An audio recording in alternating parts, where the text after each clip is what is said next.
Erev Tov, everybody. Welcome to another edition of our Pirke Avot class. Tonight we give the class on Tuesday, normally Monday. I'm doing it in memory of my grandmother, Azibuena Sara Zichronah Livracha. Tonight our family commemorates her Shloshim. May the words of Torah, the Musar lessons, the words of inspiration that we gain tonight be Leilu Nishmata Ti Nafsha Tzrura Bitzror HaChaim. We are studying Pirke Avot. This week is Perek Hamishi, the 5th chapter. We are inching closer to the holiday of Shavuot, which is just around the corner. And tonight, I want to focus on a Mishnah that has so much potency, it has so much power, so influential. Mishnah Yud Tet in the 5th chapter.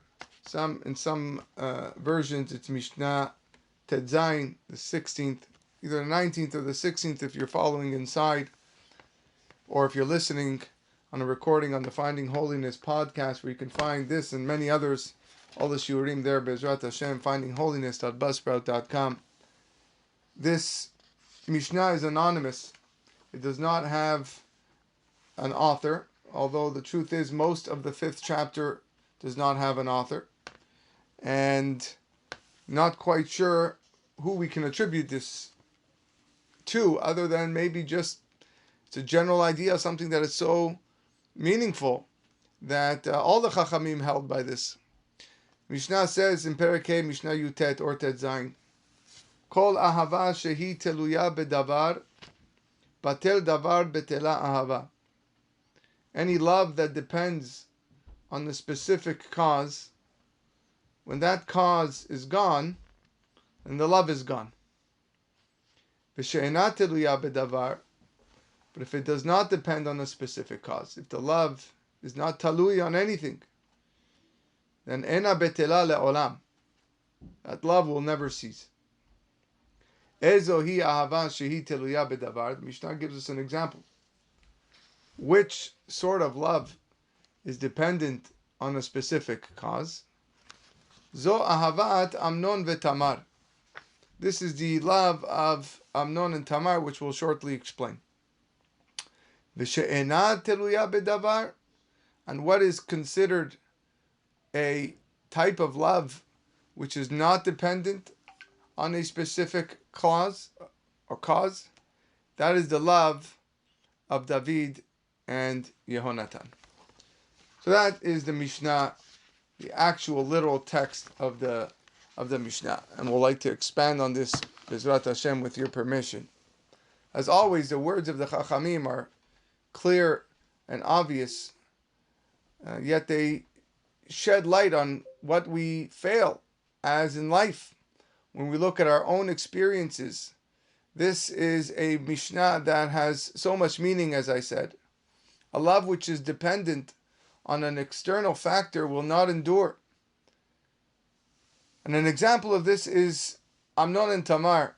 For that we have to look into Shmuel Bet, Sefer Shmuel Bet, chapter Yud Gimel, chapter 13, where we read of Amnon, who is the son of David HaMelech, who fell in love with his beautiful half-sister Tamar and wanted to marry her. I'm not going to get into the details of how that was even possible, being that she was a half-sister. A lot of commentary on that. But he fell in love with her, thought she was gorgeous, and wanted to be with her. And his wise but wily friend Yonadav advised him to feign illness in order that Tamar serve him privately. And at that moment, when Tamar would enter the room by herself with him, he would force himself upon her. And he did so. And after the sin was committed, the Navi tells us that Amnon hated Tamar. And he uses that language. He hated her more than he initially loved her. And therefore, precisely illustrating the thesis of our Mishnah.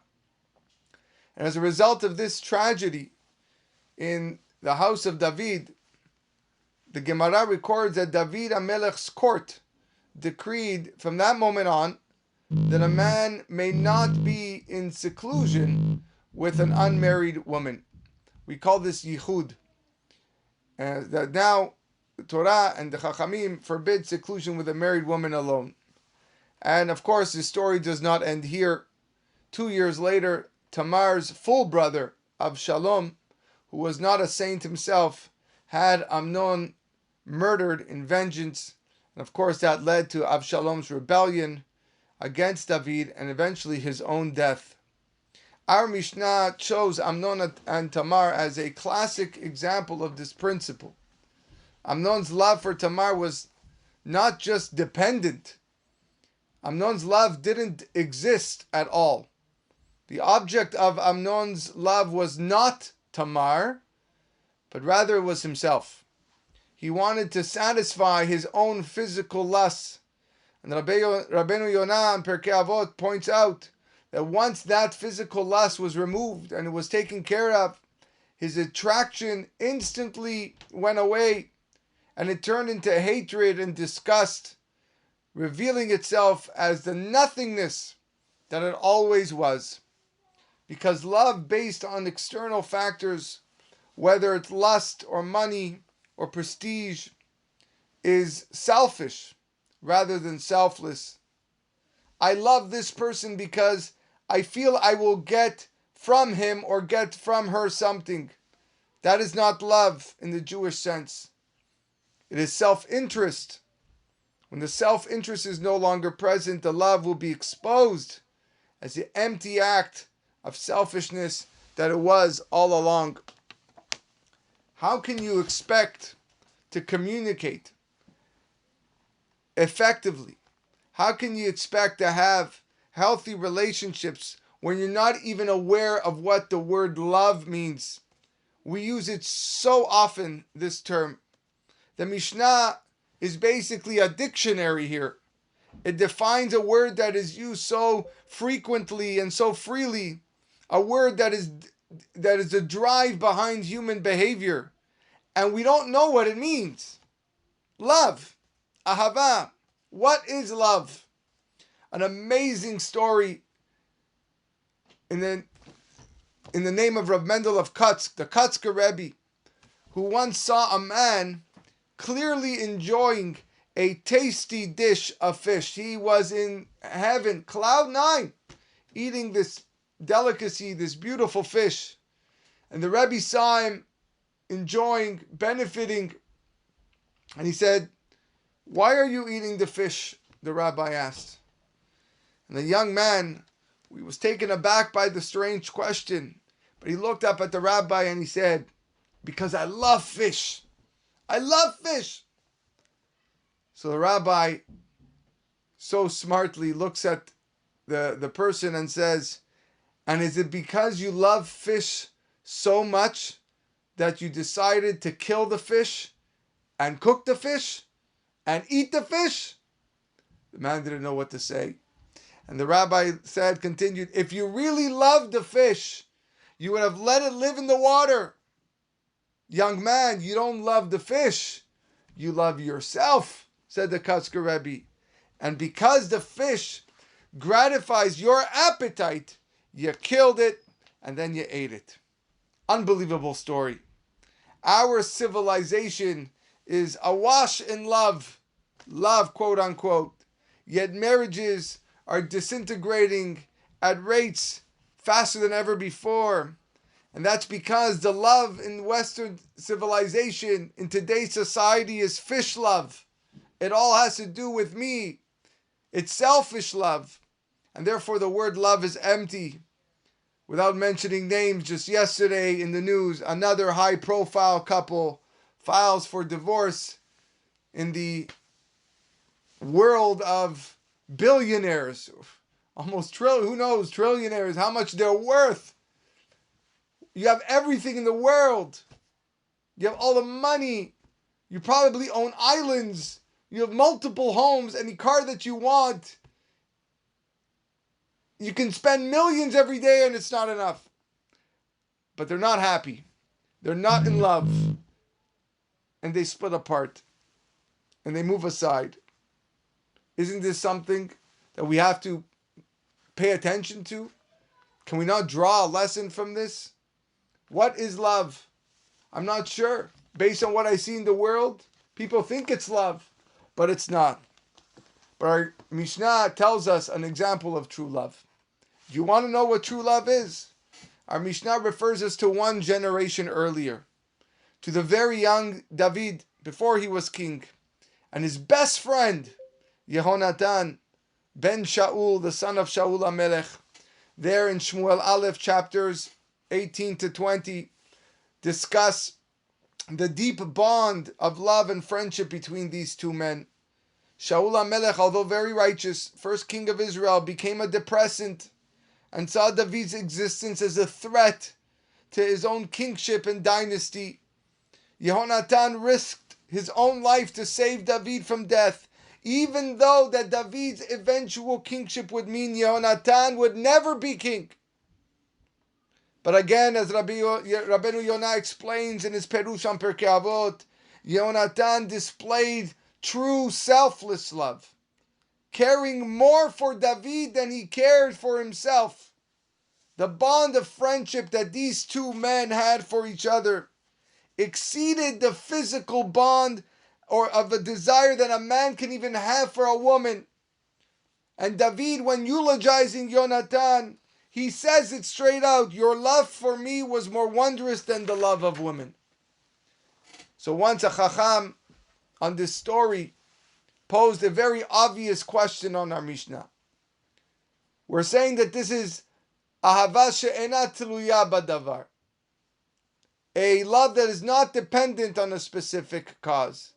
What does that mean? What is love that doesn't depend on nothing, or that does depend on nothing mean? If it depends on nothing, then why do these people love each other? What brought about the attachment of David, Yehonatan, in the first place? Is the ideal that we somehow love others for no reason? What kind of love is that? So Rabbi Yochanan Zweig explained that to be sure, initially people form a bond of love out of attraction. Love is always first dependent on something. Common interests, experiences, or even a physical attraction. But true love transcends this.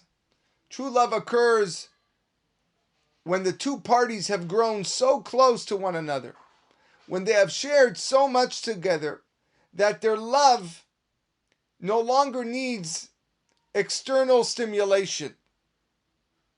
It becomes strongest when their physical urges are the least dominant in their feelings for one another.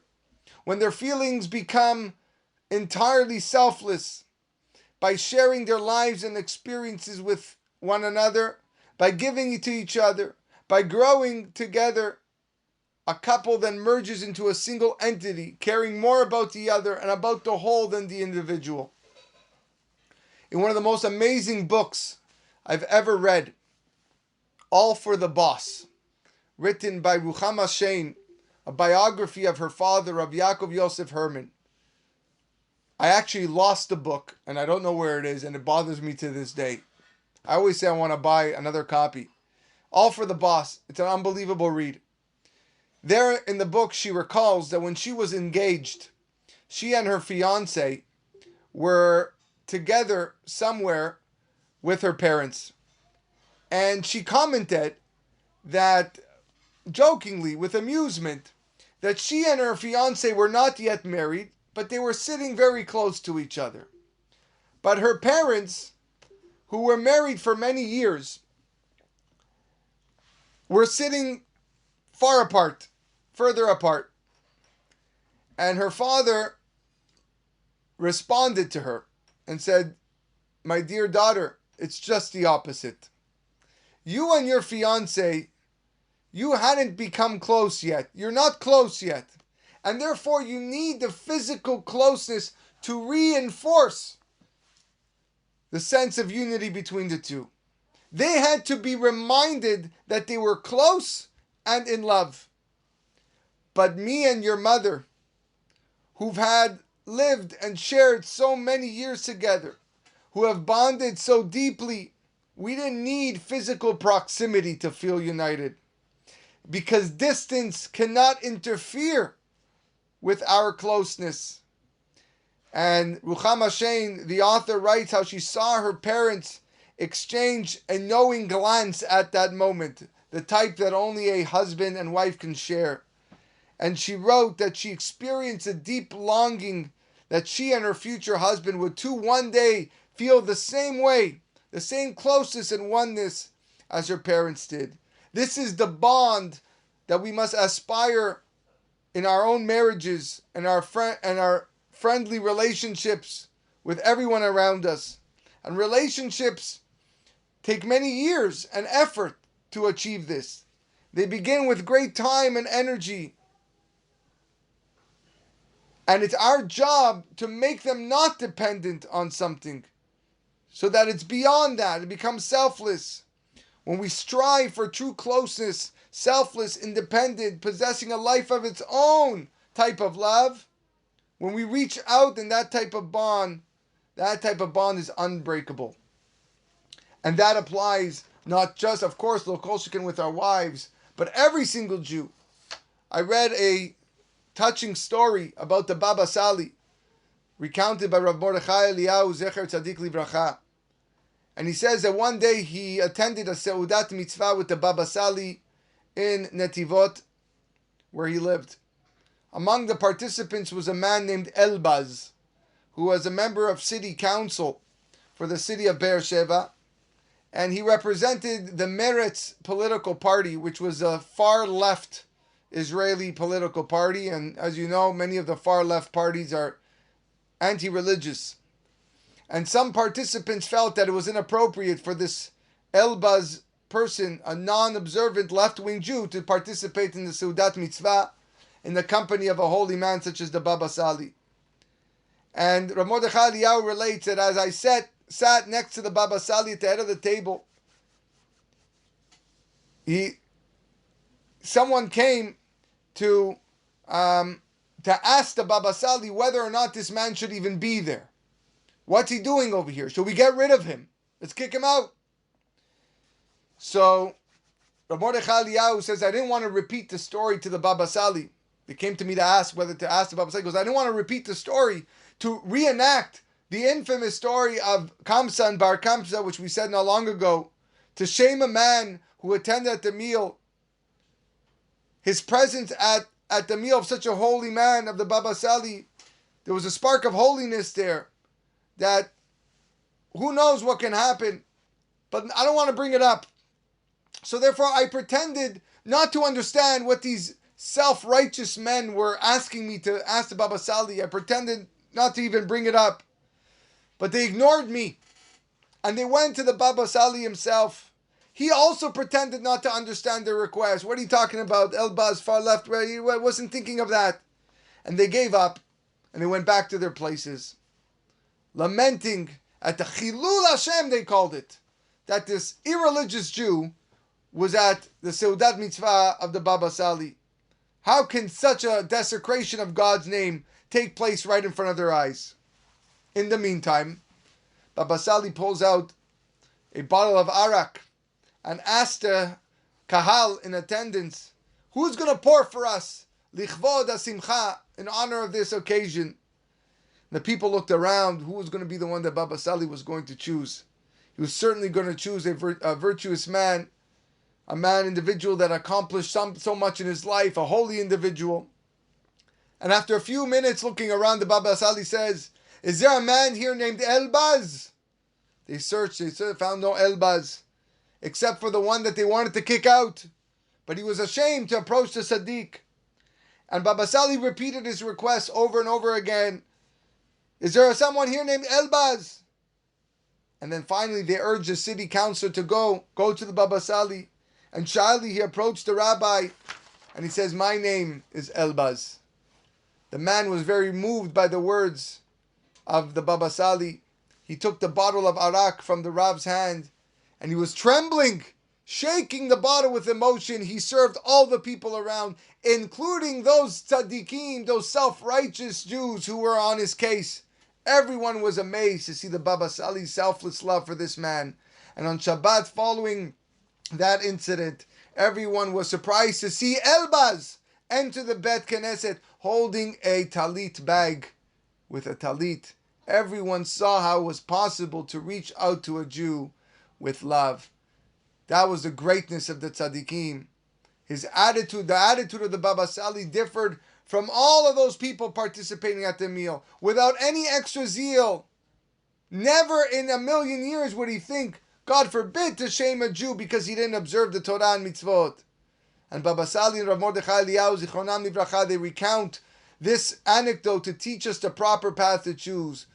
Moreover, precisely because this man was defined as a secular, non-observant Jew, it was possible to see the extent of how tzaddik loves for every Jew. Because when a tzaddik loves another tzaddik, when you love someone like yourself, then it's teluya bedavar. I love him because we share the same values. Try loving somebody that doesn't share the same values as you. Then you know it's not hanging on anything. It's not dependent on a specific cause. It's true love, because you have nothing in common. That was the Baba Sali's love for every Jew. That was Mordechai Eliyahu's love for every Jew. On the contrary, because he was far away, they welcomed him and brought him close to HaKadosh Baruch Hu with love and kindness. That's what the Baal Shem Tov famously writes. A perfect tzaddik, a harmless tzaddik, does not see the evil in the others. In his eyes, everybody's a tzaddik. Everybody's a Hasid. That's why he loves Jews so much. These are the lofty levels of our tzaddikim. Their unconditional love for every Jew. Something not dependent on anything. An attitude that can bring the people closer, more unified.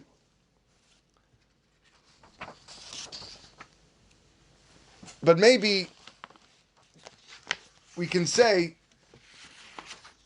that we have to transfer and extend this love to HaKadosh Baruch Hu himself. Enduring love can go beyond friendship. It can go towards the Torah itself. HaKadosh Baruch Hu himself, the divine truth. It can become an unbreakable attitude towards Borei Olam. Every morning, every evening, Shema Yisrael Hashem Elokeinu Hashem Echad ve'ahavta et Hashem Elohecha b'chol levavecha v'chol nafshecha v'chol me'odecha. And you shall love Hashem your God with all your heart, with all your soul, with all your might. Our bond and our love with HaKadosh Baruch Hu, with the ruler of the universe, also has to be free of any ulterior hope. Oh, I only love God if He's going to keep me healthy, or if He's going to keep me wealthy, or if He's going to make me live long. That's not the way it needs to be. It needs to flow spontaneously, without reasons, transcend all circumstances. Bechol me'odecha, whatever measure He meets out to you, you shall love Him. Whatever lot in life He gives you, you shall love Him. Bechol nafshecha, afilu notel et nafshecha, even if He takes your soul, you love God. Of course, the famous story of Rabbi Akiva. Just a few days ago, we experienced a tragedy of all tragedies in Klal Yisrael. How many text messages and phone calls I've received, I cannot begin to tell you, of individuals just asking why. How can this happen? 45 innocent people celebrating the life of a tzaddik. How can God do this? I saw a moving tribute by one of the Avelim who lost their son, could be even lost two relatives. He was crying and he just said, all I ask Hashem is, please don't take away my emunah. Don't take away my faith in you. Please, please. In tears, I was so, I couldn't hold back. Because love for God has to be unconditional. It has to be with all your heart, with all your soul, and with all your possessions. Afilu notel nafshecha. Yes, HaKadosh Baruch Hu takes the holy neshamot from this world, and we just are left with our hands up in the air and say, I just don't know. I just don't understand, but please Hashem, don't take away my emunah. Please Hashem, I want to continue loving you. And I will do everything I can. And in essence, that's what it is. That feeling of permanence towards God, towards His Torah, towards His mitzvot, the precepts. Never to think I'm only going to hold a mitzvah, I'm only going to love God and His mitzvot because it makes sense to me. That's teluya b'davar. That's dependent on something because you want to understand it, because you feel that the only way you can perform is if you understand it. That's when I'll love God. That's when I'll perform the mitzvot. But if I don't understand why things happen and why people have to die and why innocent, so therefore I'm not going to love God anymore. Avash teluya b'davar. Batel davar batel ahava.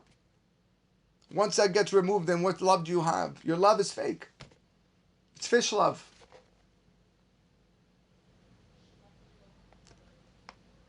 We need to reenact the love of David and Yonatan.